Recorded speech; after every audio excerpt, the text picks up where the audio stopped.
नहमदुहु व नुसल्ली व नुसल्लिमु अला रसूलिहिल करीम अम्मा बाद। आज का उन्वान है किसी मुसलमान को खुश करने या किसी मुसलमान को गमज़दा करने का अंजाम और नतीजा। बुज़ुर्गान मोहतरम, रसूल अकरम सल्लल्लाहु अलैहि वसल्लम ने एक दिन हज़रत आयशा सिद्दीक़ा रज़ी अल्लाह ताला अन्हा से खुश होकर ये फरमाया, ए आयशा, आप जो सवाल करना चाहती हो, जो मांगना चाहती हो, मांग लो, वो अता किया जाएगा, दिया जाएगा। हज़रत आयशा सिद्दीक़ा रज़ी अल्लाह ताला अन्हा ने जब रसूल अकरम सल्लल्लाहु अलैहि वसल्लम की जोश रहमत को देखा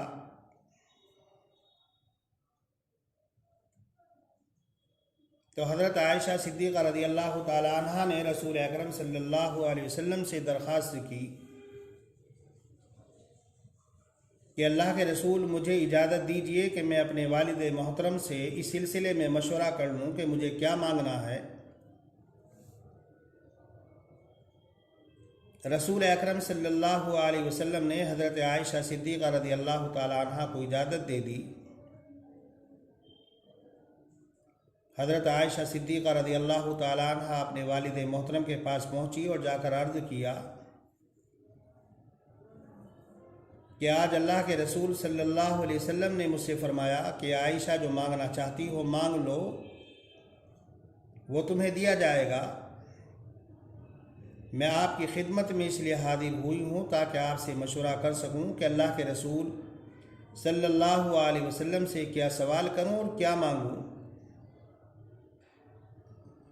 अबू बकर सिद्दीक़ रज़ी अल्लाह ताला अन्हु ने फरमाया, ए बेटी, अल्लाह के रसूल सल्लल्लाहु अलैहि वसल्लम से जाकर ये सवाल करो कि शब महराज में अल्लाह तबारक व तआला ने जो बातें आपको बतलाई थी उनमें से एक बात मुझे बता दी जाए। और फिर ये फरमाया कि अल्लाह के रसूल सल्लल्लाहु अलैहि वसल्लम जो बात बतलाए वो आकर मुझे भी बताना। हज़रत आयशा सिद्दीक़ा रज़ी अल्लाह ताला अन्हा अपने वालिद मोहतरम के पास से रसूल अकरम सल्लल्लाहु अलैहि वसल्लम की खिदमत बाबरकात में पहुँची और जाकर अर्ज़ किया कि अल्लाह के रसूल, अल्लाह तबारक व तआला ने शब महराज में जो बातें आपको बतलाई थी उनमें से कोई एक बात मुझे बता दी जाए। तो रसूल अकरम सल्लल्लाहु अलैहि वसल्लम ने इरशाद फरमाया, या आयशा, उन बातों में से एक बात यह है कि अगर कोई किसी मुसलमान को खुश कर दे अपने कौल के ज़रिए, अपने अमल के ज़रिए, तो उसके बदले में अल्लाह तबारक व तआला उसको जन्नत में दाखिल करेगा। खुश करने वाले बंदे को अल्लाह तबारक व तआला जन्नत अता करेगा। ये सुनकर हज़रत आयशा सिद्दीक़ा रज़ी अल्लाह ताला अन्हा अपने वालिद मोहतरम के पास पहुँची और जाकर बताया कि अल्लाह के रसूल सल्लल्लाहु अलैहि वसल्लम ने ये फरमाया कि शब महराज में जो बात बतलाई गई थी उनमें से एक बात ये थी कि अगर कोई किसी मुसलमान को खुश कर दे तो उसके नतीजे में अल्लाह तबारक व तआला उसको जन्नत में दाखिल करेगा, उसको जन्नत अता करेगा। ये बात सुनकर हज़रत अबू बकर सिद्दीक़ रज़ी अल्लाह ताला अन्हु रोने लगे। हज़रत आयशा सिद्दीक़ा रज़ी अल्लाह ताला अन्हा ने फरमाया, अबू जान, ये तो रोने की बात नहीं है, ये तो खुश होने की बात है। क्या अगर कोई किसी मुसलमान को खुश कर देता है तो उसके बदले में उसको जन्नत दी जाएगी। इस पर हज़रत अबू बकर सिद्दीक़ रज़ी अल्लाह ताला अन्हु ने फरमाया कि इसका अक्स भी देखो, इसका उल्टा भी देखो, कि अगर कोई किसी मुसलमान को गमज़दा कर देता है, रंज में मुब्तला कर देता है, तो उसको क्या अता किया जाएगा। जाहिर सी बात है, जब किसी मुसलमान को खुश करने पर अल्लाह तबारक व तआला जन्नत में दाखिल करेगा, तो अगर कोई किसी मुसलमान को गमज़दा कर देता है, गम में मुब्तला कर देता है, तो जाहिर सी बात है कि ऐसे शख्स को जहन्नम में दाखिल किया जाएगा। बुजुर्गान मोहतरम, अल्लाह तबारक व तआला के यहाँ मुसलमान का बहुत बड़ा मकाम और मर्तबा है।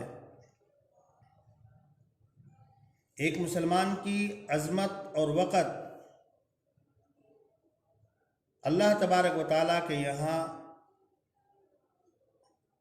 काबतुल्लाह से भी ज़्यादा है। यही वजह है कि रसूल अकरम सल्लल्लाहु अलैहि वसल्लम ने इरशाद फरमाया कि चुगलखोर जन्नत के अंदर दाखिल नहीं होगा, इसलिए कि जो चुगलखोर होता है उसका ये काम होता है कि एक के पास जाता है तो वहाँ दूसरे की बुराई करता है, और जब दूसरे के पास जाता है तो पहले की बुराई करता है। चुगलखोरी के नतीजे में अहबाब और दोस्तों के दरमियान अदावत पैदा हो जाती है, दुश्मनी पैदा हो जाती है, ताल्लुकात ख़राब हो जाते हैं, एक दूसरे से बदजन हो जाता है।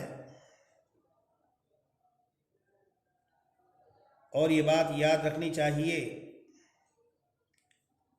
कि अगर कोई आदमी हमारे सामने दूसरे की बुराई कर रहा है, दूसरे की बातें हमारी तरफ मुंतकिल कर रहा है, तो यकीनी तौर पर वो हमारी बात भी दूसरों की तरफ ज़रूर मुंतकिल करेगा। हज़रात उलमा फरमाते हैं, मन नक़ल इलैका नक़ल अनका, जो दूसरों की बात तुम्हारी तरफ मुंतकिल कर रहा है वो यकीनी तौर पर तुम्हारी बात भी दूसरों की तरफ ज़रूर मुंतकिल करेगा। इसलिए हमें चाहिए कि हम ऐसे अमाल और ऐसे अफ़ाल करें कि जिनसे मुसलमानों के दरमियान में ताल्लुकात उस्तवार हों, मुसलमानों के कुलूब आपस में जुड़ें, और ऐसे अमाल और ऐसे अफ़ाल से इज्तिनाब और परहेज़ करें जिनसे मुसलमानों के दरमियान में तफरीक पैदा होती हो, आपस में बदगुमानी पैदा होती हो,